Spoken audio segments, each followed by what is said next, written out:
یہ دنیا کے سامنے حضرت امام نے اپنا اسوہ رکھا کہ یہی تو پیغام میں دینے آیا ہوں، یہی تو جو ہے وہ تحریر میں نے کربلا کی ریت پر اپنے خون سے رقم کرنی تھی کہ یہ سر کٹ سکتا ہے لیکن جھکے گا تو صرف اپنے مالک کی چوکٹ پہ جھکے گا، یزید کے سامنے یہ سر جھک نہیں سکتا ہے۔ تو حضرت امام حمام رضی اللہ تعالیٰ عنہ نے کربلا کے تپتے ہوئے ریگزار میں جب 72-73 لاشیں خیموں کے سامنے پڑے تھے اور اتنے زخم کلیجے پہ تھے، راوی کہتا ہے کہ جب آپ کی قمیض اتاری گئی تو 113 سوراخ اس میں تیروں کے تھے، 33 زخم نیزوں کے تھے، 34 گھاؤ تلواروں کے تھے، اتنے زخم جسم کے اندر اور جسم چور ہے زخموں سے۔ لیکن حضرت امام حسین نے جب پیشانی سجدے میں رکھی تو آخری لفظ یہ تھے، اللہم رضن بقضائکا وصبرن علی بلائکا تسلیما لامرکا سبحان ربی العالی۔ مالک تیری تقدیر پہ راضی ہو گیا ہوں، مالک زخم سے پہ بھی میں مسکرا رہا ہوں، مالک تیری طرف سے جو دکھ آئے میں نے ان کو قبول کیا، جے سونا میرے دکھ وچ راضی تے میں سکھ نو چلے ڈاواں، مالک میں سب کچھ قبول کیا، حسین تیری رضا پہ راضی ہے، میرے مالک تو بھی بتا تو بھی حسین پہ راضی ہوا ہے کہ نہیں ہوا ہے۔ آواز آ رہی تھی اس پیاسے پر علی شیر خدا کو ناز ہے، اس نواسے پر محمد مصطفیٰ کو ناز ہے، اوروں نے بھی سجدہ کیا پر اس کا عجب انداز ہے، اس نے وہ سجدہ کیا جس پر خدا کو ناز ہے۔ اے حسین ابن علی تم پر سلام، نازش آل نبی تم پر سلام۔ آج لہجہ بھی دم توڑ رہا ہے اور سورج بھی درد غروب سے زرد ہو رہا ہے، وقت کے دامن میں گنجائش نہیں کہ میں اس مضمون کو چھیڑوں، آؤ ہم سلام کرتے ہیں۔ یہ سورج سامنے چمک رہا ہے، میں یہاں بیٹھا سوچ رہا تھا کہ ہم نے تو نہیں دیکھا، اے سورج دوپہر کا وہ منظر تم نے تو دیکھا تھا جب کربلا میں حسین کا سر کٹا تھا، جب گھر لٹا تھا، جب خیموں کو آگ لگی تھی، جب سکینہ رو رہی تھی اور جب گھوڑا خالی پلٹا تھا اور سکینہ پوچھتی تھی گھوڑے تو خالی آ گیا ہے، حسین کہاں چھوڑ آیا ہے۔ آج یہ سورج یہ چمک چمک کے وہ ہمیں کہانی سنا رہا ہے اور ہمیں پیغام دے رہا ہے کہ نبی کے نام پہ حسین نے تو سر کٹا دیا۔ آج تم کہتے ہو دین پہ چلنا بڑا مشکل ہے، تم شور ڈال رہے ہو، جن کے لیے مسجدوں میں قالین بچھے ہوئے ہیں، گرم پانی دستیاب ہے اور ان کے لیے مسجدوں میں آسائشیں موجود ہیں، اور پھر بھی وہ کہتے ہیں دین پہ چلنا بڑا مشکل ہے۔ ذرا دیکھو حسین ابن علی کو سجدے میں سر رکھ کے، پیشانی رب کے حضور رکھ کے حسین ابن علی کہہ رہے ہیں مالک میں سر کٹا کے بھی تیرے حضور حاضر ہوں اور تجھ پہ راضی ہوں، تو بھی بتا کہ تو بھی حسین پہ راضی ہے یا نہیں ہے۔ اے حسین ابن علی تم پر سلام، نازش آل نبی تم پر سلام، تم پہ لاکھوں رحمتیں لاکھوں سلام۔ اے شہیدان محبت کے امام، لالا گوں لالا بدن لالا چمن، اے چمن اندر چمن اندر چمن، زندگی ہی زندگی تیری حیات، اے حیات اندر حیات اندر حیات، افتخار ملت بیضا ہے تو، رب کعبہ کی قسم یکتا ہے تو، فخر کا دل میں دریچہ باز کرنا چاہیے، جن کا تو آقا ہے ان کو ناز کرنا چاہیے۔ آج ہم ناز کرتے ہیں حسین ابن علی پہ، ہم آ حسین والے نہیں ہیں، ہم واہ حسین والے ہیں۔ واہ حسین تیری عظمت کو سلام، اتنے زخم کلیجے پہ ہو تو کھڑا نہیں ہوا جاتا، لیکن جبر کے خلاف کتنی قوت سے کھڑا ہے۔ حسین ابن علی نے اپنا نمونہ لوگوں کے سامنے رکھنا تھا۔ اقبال کہتا ہے سرخ رو عشق غیور از خون او، شوخی این مصرع از مضمون او۔ یزید مٹ گیا، یزید کا نام مٹ گیا، اس کا تشخص مٹ گیا۔ حسین کل بھی زندہ تھا، حسین آج بھی زندہ ہے۔ مرتا تو وہ ہے جس کی فکر مر جائے، مرتا تو وہ ہے جس کا نسب العین مر جائے، مرتا تو وہ ہے جس کا مشن ختم ہو جائے۔ حسین کا نسب العین زندہ، حسین کی فکر زندہ، حسین کا مشن زندہ، حسین زندہ، حسین کا نانا بھی زندہ۔ آج بھی ہزاروں کروڑوں اربوں انسان حسین کا نام لے کے جی رہے ہیں۔ میں کہتا ہوں اگر کوئی یزید کا نام بھی لیتا ہے تو وہ سر جھکا کے دیتا ہے۔ کیسا تمہارا لیڈر ہے جس کا نام لیتے ہوئے بھی تمہیں شرم آتی ہے؟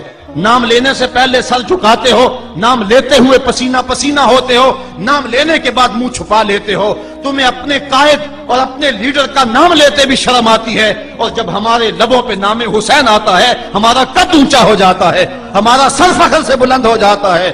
فخر کا دل میں دریچہ باز کرنا چاہیے، جن کا تو آقا ہے ان کو ناز کرنا چاہیے۔ تو حسین ابن علی نے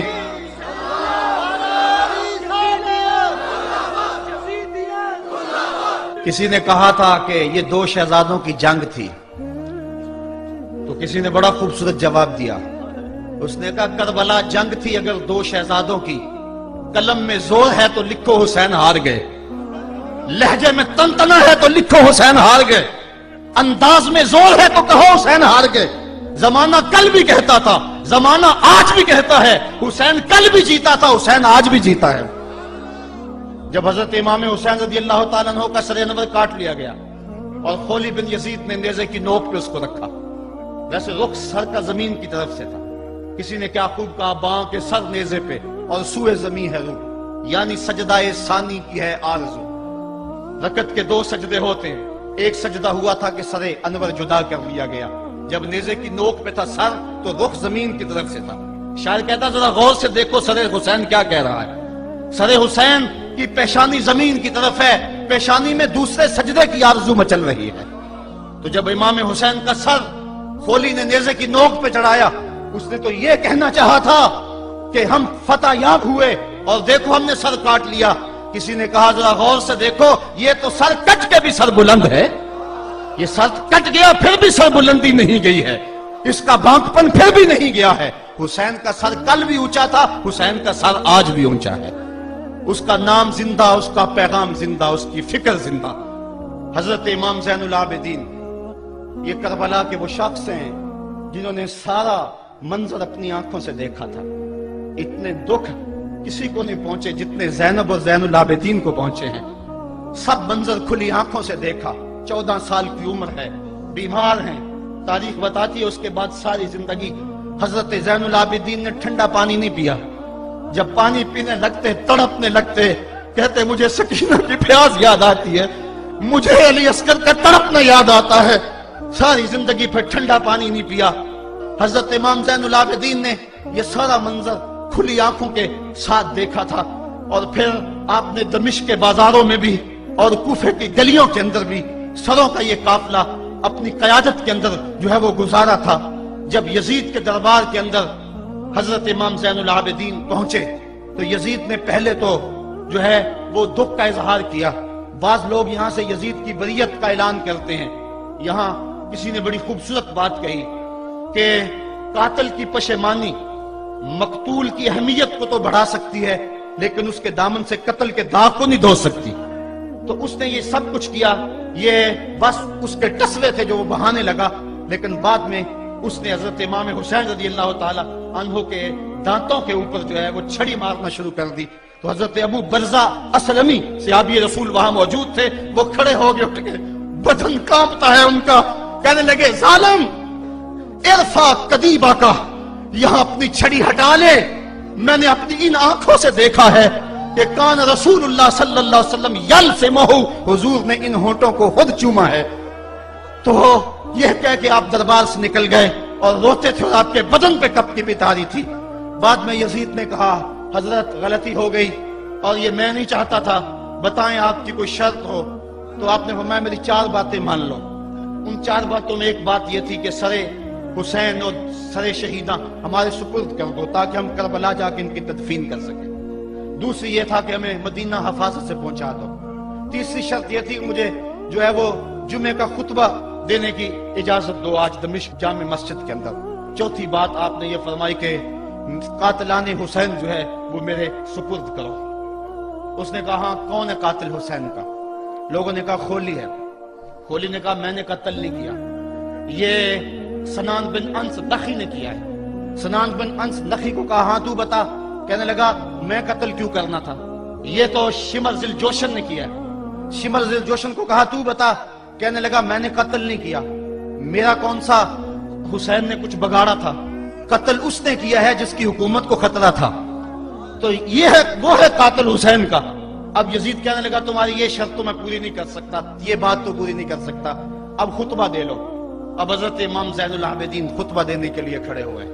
خطابت تو اس گھر کی لونڈی ہے، جب یہ بولتے ہیں تو حکمت کے موتی دولتے ہیں. جو ہی امام زین العابدین کھڑے ہوئے، 14 سال عمر ہے اور دمشق کی جامع مسجد ہے. یزید بھی بیٹھا تھا، یعنی سلطنت بھی تھے، عوام کا بھی ہجوم تھا. جب آپ نے خطبہ شروع کیا لوگ زاروں کے تار رونے لگے، اور آپ نے اہل بیت کے مناقب جب لوگوں کے سامنے رکھے تو یزید گھبرا گیا کہ کہیں لوگ میرے گریبان تک نہ پہنچے. اس نے مؤذن کو اشارہ کیا جلدی جلدی اذان پڑھو. تو جب اس نے کہا اللہ اکبر اللہ اکبر تو حضرت شہزادہ زین العابدین نے کہا کہ اس کے اندر کوئی شک نہیں کہ اللہ سب سے بڑا ہے.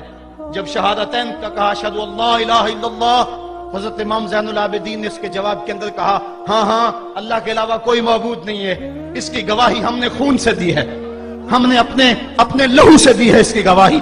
اور پھر اس کے بعد جب اشہد ان محمد رسول اللہ پہ لفظ آئے تو حضرت امام زین العابدین نے کہا یزید دیکھ اب اذان کے اندر تیرے نانے کا نام ہے یا میرے نانے کا نام ہے؟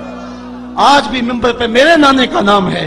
تو یزید مر گیا، اس کا نام مر گیا، اس کا تشخص مر گیا. حسین کل بھی زندہ تھا، حسین آج بھی زندہ ہے. حسین کربلا کے تپتے ہوئے ریگزار میں بھی زندہ تھا، کوفے کے بازار میں بھی زندہ تھا، اور دمشق کی جامع مسجد میں بھی زندہ تھا، مدینے میں بھی زندہ، مکے میں بھی زندہ، کابل میں بھی زندہ، کندھار میں بھی زندہ، قلعہ جنگی میں بھی زندہ، تورا گورا میں بھی زندہ، موصل میں بھی زندہ، بغداد میں بھی زندہ، غزہ کی پٹی میں بھی زندہ، فلسطین میں بھی زندہ. آج حسین کی زندگی اور حسین کا باقپن دنیا کو بتا رہا ہے، بش کو بتا رہا ہے تیرے منہ پہ تماچا حسین مارے گا. زمانہ بتائے گا کہ حسین کل بھی زندہ تھا، حسین آج بھی زندہ ہے. حسین کی فکر لے کے اٹھو اور پوری دنیا پہ چھا جاؤ اور زمانے کو بتاؤ کہ ہم حسین ابن علی کے سپاہی ہیں. صرف محرم کے دن آنسو بہا لینے سے کچھ نہیں ہوگا. کیا صرف محرم حسین کا مہینہ ہے؟ نہیں، پورا سال حسین کا ہے، پوری زندگی حسین کی ہے، پورے زمانے حسین کے ہیں. یہ صرف عاشور کا دن یا عاشور کی شب ہی حسین کی نہیں، سارے زمانے حسین کے ہیں. کل بھی حسین کا تھا، آج بھی حسین کا ہے، کل بھی حسین کا ہوگا. آؤ اٹھیں، قرآن کو لے کر کے حسین ابن علی نیزے کی نوک پر بھی چڑھ کے قرآن سنایا، اور آج ہم اسی قرآن کی دعوت کو لے کر کے اٹھیں اور حسین ابن علی کے پیغام کو گھر گھر